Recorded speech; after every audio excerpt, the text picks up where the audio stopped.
का मतलब होता है एक से ज़्यादा सेल को कंबाइन करना। सेल के अंदर चाहे वो नंबर हो, चाहे टेक्स्ट हो, चाहे सिंबल हो, सबको जोड़ देता है। इक्वल्स टू कॉनकैटिनेट में text 1 comma text 2 comma text 3 ऐसे करते हैं तो एक में बन जाता है। इसको हम दूसरे तरीके से भी कर सकते हैं, एंड लगा के, this and this and this, right. और एक और फंक्शन होता है जिसको बोलते हैं कॉनकैट। कॉनकैटिनेट के जैसा ही है, देखो this comma this comma this, वही है ना, तीनों सेम ही काम करता है। चाहे आप कॉनकैटिनेट कर लो या आप कॉनकैट कर लो, दोनों में से जो मर्जी वो यूज कर लो, या एंड का यूज करके कर लो। तीन तरीके हो गए जोड़ने के लिए। हमें तो लगता है कि लार्ज स्मॉल रैंक भी हमने किया है। बिल्कुल किया है, हो गया लार्ज स्मॉल। पूरा कैसा है? लार्ज स्मॉल रैंक ऑलरेडी हमने कर लिया है। यस सर, ये सब आगे बढ़िए, अननेसेसरी का टिक नहीं करेंगे।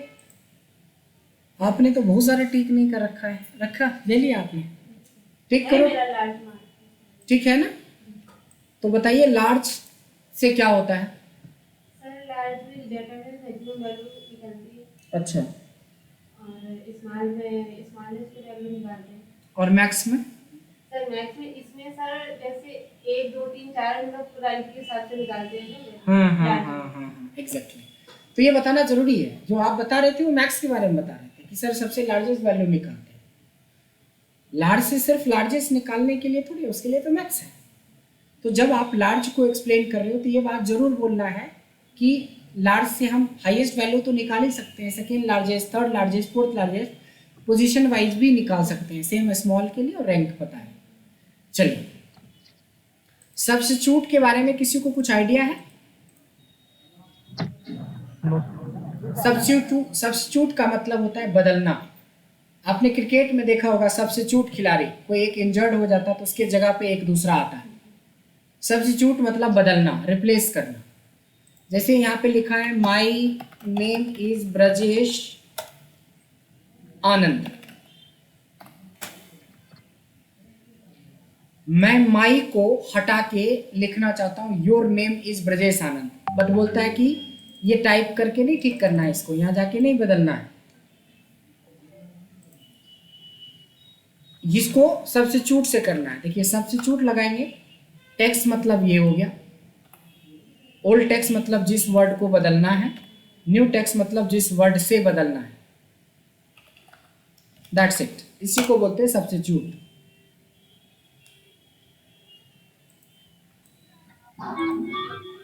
रिप्लेस भी बदलना होता है, रिप्लेस का भी काम बदलना ही होता है। अब जैसे सेम मैं बोल रहा हूं कि माई नेम इज ब्रजेश आनंद को योर नेम इज ब्रजेश आनंद करना है, थोड़ा सा कॉम्प्लिकेटेड लगेगा, बट ये केस सेंसिटिव नहीं है। रिप्लेस डालेंगे, बाकी लोग म्यूट कर लीजिए, किसी की अनम्यूट है, रोहित म्यूट कर लो। रिप्लेस का मतलब भी बदलना ही होता है। देखो यहाँ पे ओल्ड टेक्स्ट का मतलब ये है, फिर ये मांगता है आपसे स्टार्ट नंबर। जैसे हमें मेड वाले फंक्शन में स्टार्ट नंबर होता था, याद है? तो स्टार्ट नंबर देखिए, माई का स्टार्ट नंबर तो 1 हो गया ना, और नंबर ऑफ कैरेक्टर का मतलब 2 हो गया, यानी कि माई को बदलने का मतलब हुआ पहले लेटर से 2 कैरेक्टर। बात समझ में आई? और फिर बोलता है कि क्या चाहिए, तो योर चाहिए। ये 2 कैरेक्टर स्मॉल में है कि कैपिटल में है कि क्या फर्क पड़ता है, क्योंकि ये तो पोजीशन के बेस पे ढूंढ रहा है। वहीं पे मैं चाहता हूं कि ब्रजेश को लवली कर दे रिप्लेस से। रिप्लेस में ये टेक्स्ट हो गया, स्टार्ट नंबर गिनना टेंशन है, 1 2 1 स्पेस 3 फिर 4 नाम का 7 1 और स्पेस 8 9 10 11 12वें नंबर पे ब्रजेश शुरू हो रहा है। और कितने कैरेक्टर का है? 7 कैरेक्टर का, बदले में लवली। समझ में आए? इसमें गिनना पड़ता है, वो कॉम्प्लिकेटेड है, और इसमें केस सेंसिटिव होता है, ये कॉम्प्लिकेटेड है। अच्छा, किसी लेटर को अगर बदल दोगे तो पूरे के पूरे लेटर चेंज हो जाते हैं, ध्यान देंगे। सब्स्टिट्यूट में मैं करता हूँ कि इस टेक्स्ट के अंदर जहाँ पे भी ए लिखा हुआ है उस जगह पे आप बी कर दो। आपने देखा माई नेम के जगह पे माई नेम बी, देख रहे क्या हुआ? यानी कि एक नहीं, ये सारे कर देते हैं। यानी कि रिप्लेस सब्स्टिट्यूट का मतलब सिर्फ एक लेटर नहीं, इस नाम का जितना बंदा होगा सबको रिप्लेस कर देगा उस सेल के अंदर, चाहे जितने भी कैरेक्टर हैं सारे कैरेक्टर को कर देगा। ये ध्यान रखिएगा। क्लियर हो गया? रिपीट एक ऐसा फंक्शन है जो बहुत बेसिक में आता है और इस फंक्शन का यूज करके हम लोग डैशबोर्ड बनाना भी सीखेंगे। इक्वल्स टू रिपीट मतलब क्या रिपीट करना है वो लिख दो। मेरे को लवली रिपीट करना है, कितनी बार? तो 100 बार। तो 100 बार लवली लिखा गया बिना स्पेस का। ये देखो बिना स्पेस का लवली, ये मेहरोली क्रॉस कर गया होगा नहीं, लेकिन स्पेस के साथ चाहिए तो देखो लवली के बाद एक स्पेस दे देंगे ताकि डबल कोटेशन के अंदर जो लिखोगे वही रिपीट होता है। अब चाहते हो कि लवली के बाद एक कॉमा भी आ जाए तो ये भी आपको अंदर में ही डालना पड़ेगा नहीं।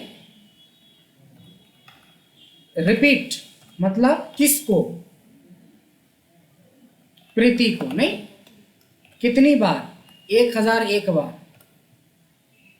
ये तो गुड़गांव क्रॉस कर जाएगा नहीं, वो तो 100 ही बार वाला था। ये देखो गुड़गांव क्रॉस कर जाएगा। ये खत्म हो गया लवली का, लेकिन प्रीति का कार्यक्रम जारी है। सर इसमें कॉमा क्यों नहीं आया? कॉमा डालेंगे तो आएगा ना, जो आप डालोगे वही आएगा। अच्छा प्रीति के बाद देखो कॉमा डाल देंगे तो कॉमा आने लगेगा। ठीक है ठीक है। बट याद रहे कि ये 100 सेल में या 1000 सेल में नहीं जा रहा है, एक ही सेल के अंदर है। अच्छा 1000 सेल में तो बहुत आसान है करना, क्योंकि जो नाम लिखोगे वही सेम नाम तो रिपीट होता चला जाता है ना, अगर उसका कस्टम लिस्ट नहीं बना है। वो तो अलग अलग सेल में चाहिए तब तो वो बहुत आसान है, लेकिन अगर एक ही सेल में चाहिए तो रिपीट। कोई डाउट?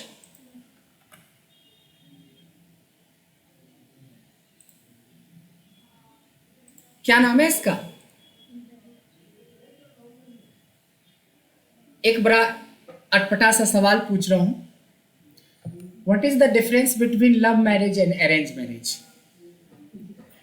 कौन सा डायरेक्ट होता है, कौन सा इनडायरेक्ट होता है? ये सवाल है।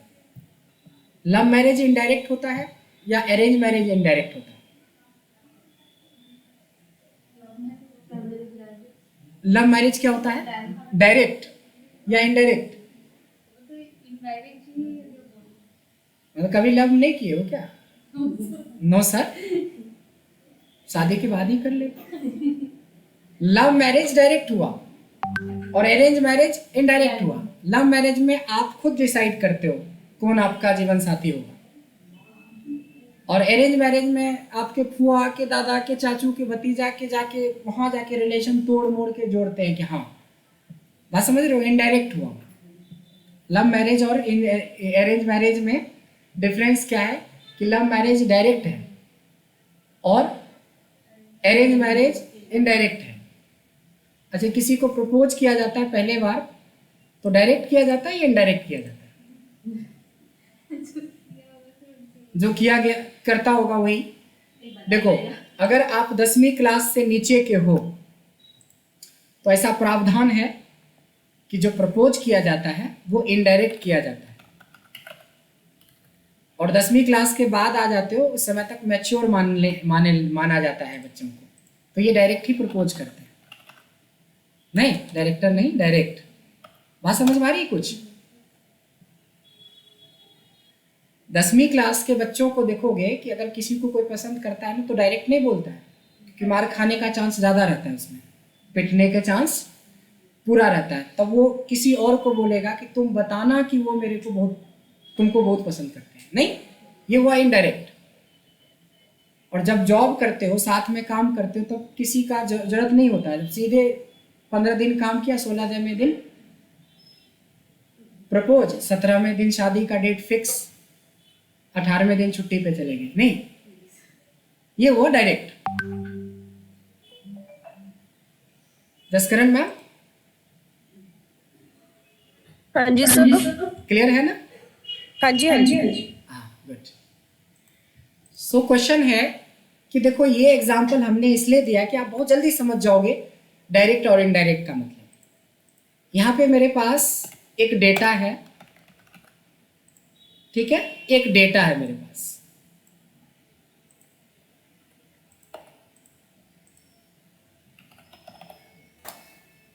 यहां उसकी सेल्स है,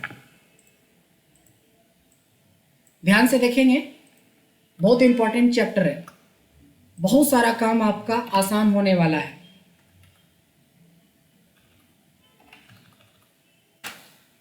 ये मान लो कि हमारे पास एक डेटा है,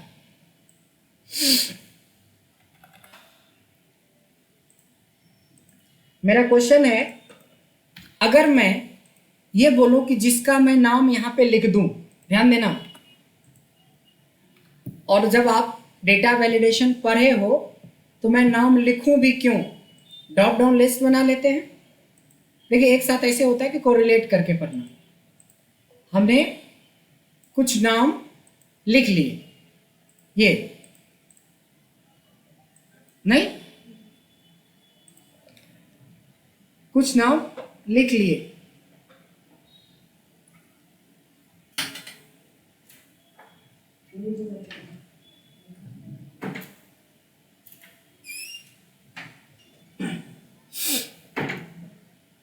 क्लियर?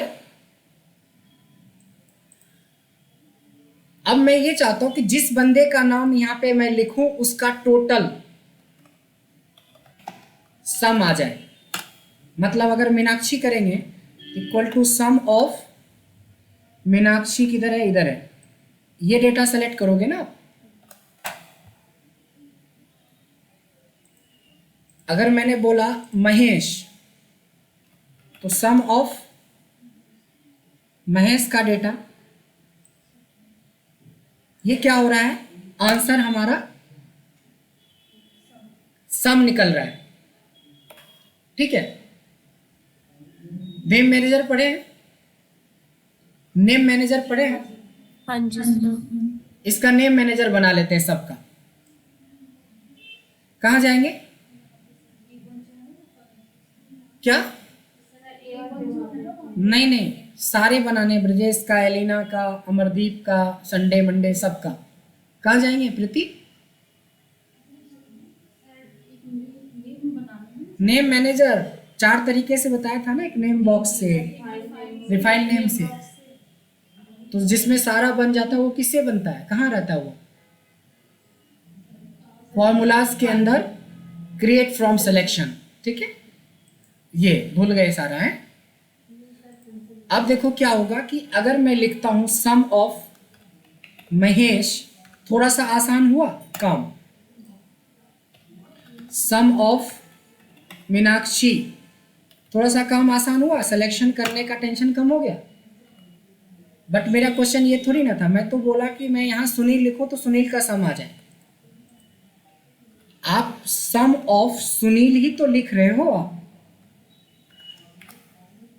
तो आंसर आता है, लेकिन सम ऑफ सुनील ही तो मैं कर रहा हूं, लेकिन आंसर नहीं आता क्योंकि ये डायरेक्ट है। अब हमें लगाना इनडायरेक्ट, ध्यान दीजिएगा यहीं पे। अब सारा कहानी का निचोड़ यहाँ पे है, सम किसका, सुनील का, लेकिन इनडायरेक्ट। हमने जो नेम मैनेजर बना रखे हैं, जितनी भी नाम डिफाइन कर रखे हैं, वो नाम को तुम पिक कर लेना, उसका डेटा पिक कर लेना। देखिए डायनेमिक हो गया। मीनाक्षी का बदल रहा है आंसर, महेश का, किसी का चेक करना है तो चेक कर सकते हैं। कमल का 37,000 है, कमल का 37,320 है। यहां से डेज वाइज भी बना सकते हैं। क्या बना दें पहले, नेम मैनेजर या लिस्ट?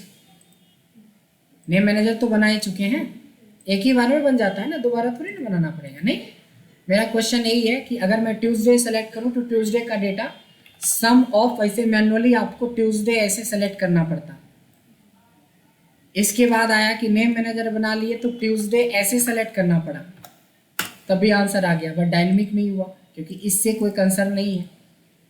सम ऑफ डायरेक्ट इसको सेलेक्ट करते हो तभी बात आपके लिए बनी, तब क्या करेंगे, सम ऑफ इनडायरेक्ट, यानी इनडायरेक्ट से जो भी हमने नेम मैनेजर बैकएंड में बना रखे हैं उसके डेटा को पुल करवा सकते हैं। अब ये देखिए पूरा डैशबोर्ड की तरह बन गया कि हमें थर्सडे की सेल देखनी है, मंडे की सेल देखनी है, इसकी सेल देखनी है। अब सवाल उठता है कि इसका यूज़ तो आप सारे फंक्शंस में लगा सकते हो, average, maximum, minimum, V lookup, H lookup, सब जगह, बट मेजरली क्या क्या यूज हुआ, नेम मैनेजर, और क्या यूज हुआ, डेटा वैलिडेशन, और क्या हुआ, इनडायरेक्ट, और क्या हुआ, अदर फंक्शंस। तब न जाके ये सारा कुछ बन पाएगा, इतना डायनेमिक हो जाएगा। आपके लिए ना इतना आसान लग रहा है अभी क्योंकि सब चीज़ पड़ा हुआ है। नए लोग तो नेम मैनेजर के नाम से ही सोचने लगे अरे ये क्या हो रहा है। जिसको डेटा वैलिडेशन नहीं पता है वो तो बोलेगा कि सर ये लिस्ट कहाँ से आ रहा है। अब नए लोगों के लिए तो सब ये आपके लिए 5 मिनट का कहानी है, जबकि अगले बंदे के लिए पूरे 4 दिन का कहानी हो जाएगा। हर चीज़ उसको अलग से पढ़ना पड़ेगा। बात समझ में आ रही? तो यहाँ पे हमने किस चीज़ का यूज किया है, देखिए कहने को एक इनडायरेक्ट फंक्शन है जो कितना ज़्यादा वैल्यू रखता है। बात समझ में आई?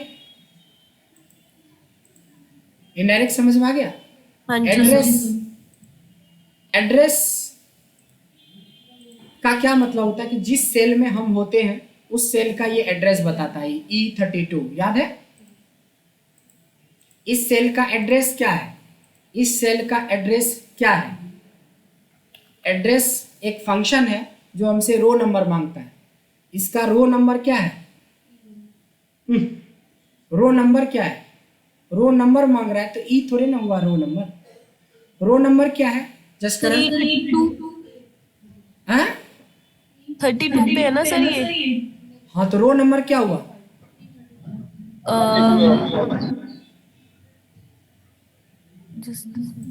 आप लोगों को रो नंबर भी नहीं पता है? ये 32 रो नंबर E32 हुआ कि 32 हुआ? तो 32 हुआ ना। E32 तो हाँ, सेल का 32 एड्रेस होता है। रो नंबर 32 हुआ और कॉलम नंबर क्या है? 5 या 6? 5 देखिए रिटर्न क्या दिया? E32। हम एड्रेस ही तो निकाल रहे हैं, आप पहले ही बता रहे हो उसको एड्रेस में E32। हाँ जी। एड्रेस को 2 चीज की जरूरत पड़ेगी, एक रो की जरूरत पड़ेगी और एक कॉलम की जरूरत पड़ेगी। बात समझ में आई या नहीं आई? आ गई सर, आ गई। आ गई ना। एक बार और देखते हैं।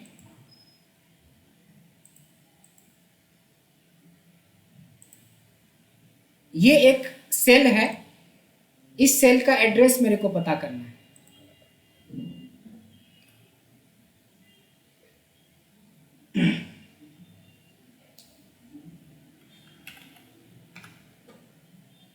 क्या चाहिए इसको, कैसे पता चलेगा? तो रो नंबर तो मैंने ऑफ कर दिया, कॉलम नंबर भी ऑफ कर दिया। बताओ ऑनलाइन वाले लोग। सर हम पहले डेटा को फ्रीज कर ले, फ्रीज कर ले? क्यों मतलब freeze हम कर ऊपर ले? वाला हेडिंग को फ्रीज कर सकते हैं सो दैट हमें पता चल जाएगा कि वो रो कॉलम कौन से में है। नहीं नहीं नहीं। और बताओ, और कोई? आशीष, आशीष आज गायब हो गए। तौकीर कुछ तो बोलो Yes, sir. मेरे भाई, जाते जाते कुछ तो बोलो।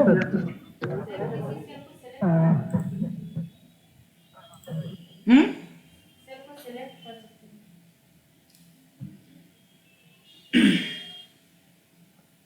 डंडे से पिटेंगे सेल को सेलेक्ट करेंगे हैं? मतलब आप लोग कितने महान हो। रो नंबर, रो नाम का फंक्शन नहीं पढ़े हो? रो फंक्शन क्या करता है, किसी सेल का रो नंबर बताता है।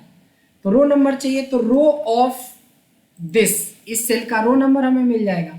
कॉलम नंबर भी नहीं पता है तो कॉलम ऑफ दिस, तो नहीं पता चल जाएगा कि ये सेल का एड्रेस क्या है, G22। मतलब रो कॉलम फंक्शन भी नहीं सोच पाते हो। पहली बार हुआ ये बैच में कि कोई नहीं बता पाया है ये आंसर। G22, ये देखिए G22 है इसका एड्रेस, ये तो बता रहा है। ये सब क्या है, ये सब छोटे छोटे फंक्शंस हैं, बट ये आपको रियलाइज करवा रहा है कि रो आप भूल चुके हो, कॉलम भूल चुके हो, सोच नहीं पाते हो आप, नहीं। ये सोचना बहुत जरूरी है, ये चीजें निकालनी बहुत जरूरी है। क्लियर हुआ? All done? एड्रेस समझ में आ गया? Address is a combination of row number and column number. तो रो नंबर कॉलम नंबर सामने विजिबल है तो ठीक है, नहीं है तो रो और कॉलम नाम का फंक्शन डाल देंगे तो एक फॉर्मूला बन जाएगा एड्रेस। नहीं, और भी इसका यूज है, लेकिन बड़ा अफसोस होता है कभी कभी कि इतना छोटा छोटा जवाब भी नहीं देते।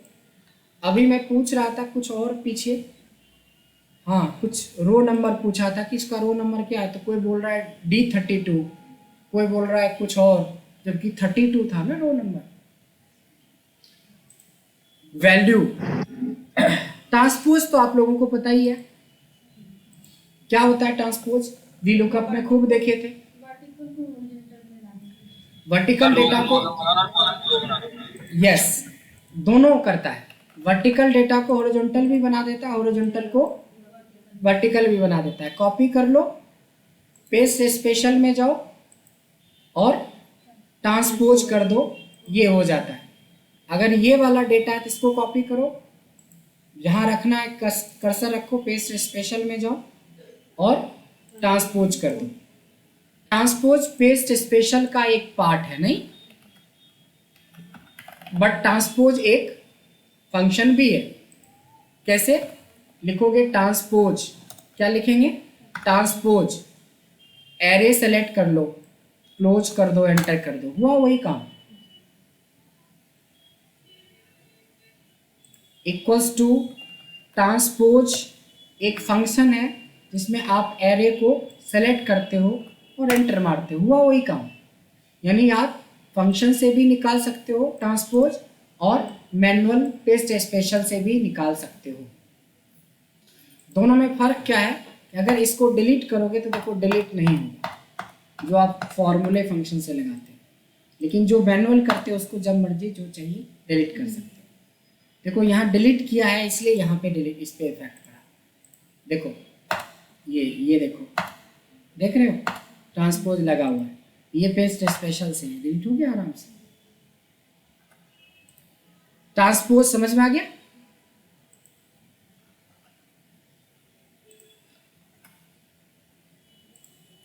कभी कभी क्या होता है, जाने अनजाने में जब आप दूसरी सॉफ्टवेयर से डेटा को इंपोर्ट करते हो, हर एक डेटा में बाय डिफॉल्ट ये इस तरह से लग जाता है। ये देखिए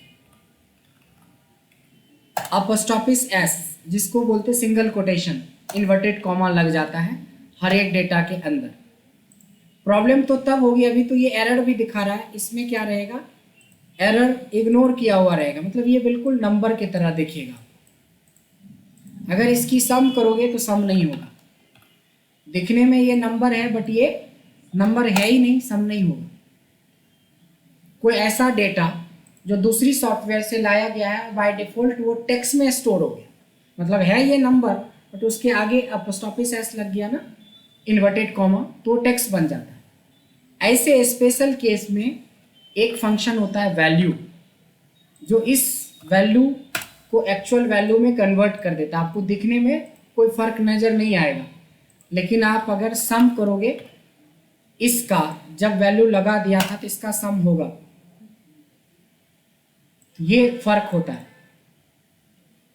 देखो यहाँ पे रेंज में मैंने कुछ नंबर्स लिखे हैं, देखिए ये इसका रेंज क्या है, ये रेंज है। अब इसमें सबसे ज़्यादा गलती होने का चांस, आपको लगेगा कि बिल्कुल सही आंसर आया है, क्योंकि सम, आप कभी सोचोगे कि मेरा सम में भी गलती हो सकता है, सोच ही नहीं सकता है, लेकिन ऐसा डेटा रहा तो गलती हो सकता है। तो डेटा क्लीनिंग याद कीजिए, डे 1 डेटा क्लीनिंग के लिए हमें वैल्यू की भी जरूरत पड़ेगी, वैल्यू नाम का फंक्शन में। अगर वो ऑलरेडी वैल्यू है तो वैल्यू ही रहेगा, अगर किसी ने किसी वजह से ये सिंबल लग गया है इस डेटा के आगे तो उसको कन्वर्ट करके हमें दे देता है। ये वैल्यू बड़ी काम का चीज़ है, यानी डेटा को क्लीन करने में हेल्प मिलेगा आपको। आखिरी फंक्शन है सम प्रोडक्ट। इसमें दो फंक्शंस लगे हुए हैं, प्रीति बताइए कौन कौन से? सम और प्रोडक्ट। प्रोडक्ट मतलब और सम मतलब, ये दोनों मिलके एक फंक्शन, ये दोनों मिलके एक फंक्शन बना है। ये दो काम को एक बार में काम कर देता है। ऐसे बहुत यूज है इसका, बट थोड़ा सा यूज देखते हैं पहले। हमारे पास कुछ आइटम है, ठीक है, कुछ आइटम है, इसकी क्वांटिटी है हमारे पास 1 7 3 4 5 ऐसे करके कुछ क्वांटिटी है, और ये उसकी इंडिविजुअल प्राइस है। इंडिविजुअल प्राइस इसकी 8500 रुपये है, इसकी 9500 रुपये है, इसकी 3200 कुछ है, ऐसे करके कुछ वैल्यूज है पड़े हुए।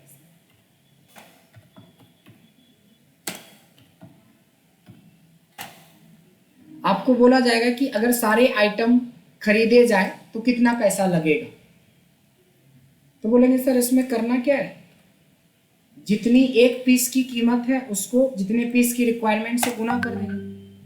एप्पल में हमारा 8500 का है और बाकी सबके ये निकल गया, और फिर एक और सम करना पड़ेगा। यही करेंगे ना आप, यानी टोटल हमारा 2,54,947 रुपये का खर्चा है इतने प्रोडक्ट के लिए। इसमें दो काम किए थे ना, दिस इनटू दिस मल्टीप्लाई हुआ और इन सब का जो आंसर आया उसका सम किया, तो दो फंक्शन अलग अलग किए। अगर मान लो डैशबोर्ड वगैरह बनाना है, अब इतना ये करने के लिए जगह नहीं है, हमें सिर्फ एक सेल है, क्या लगाएंगे, सम प्रोडक्ट एरे 1 मतलब क्वांटिटी वाला डेटा पहला नंबर, और दूसरा नंबर प्राइस वाला डेटा, और यहाँ से एंटर आ गया सेम आंसर। तो सम प्रोडक्ट के वैसे और भी यूजेस हैं, लेकिन उससे पहले जितने चीज़ें बताया ना उसको सबसे पहले लाइए काम में, वर्क में लाइए, तब जाके आपको समझ में आएगा इसका असल यूज। तो बहुत सारा काम कर लेता है ये सम प्रोडक्ट, बट इसको ध्यान से देखिएगा। जितने टारगेट किए थे सारे हो गए आज का?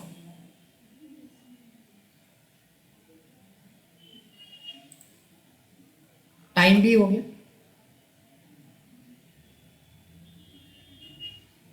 फंक्शन हमारा पूरा हो गया। एक बच गया ऑफसेट।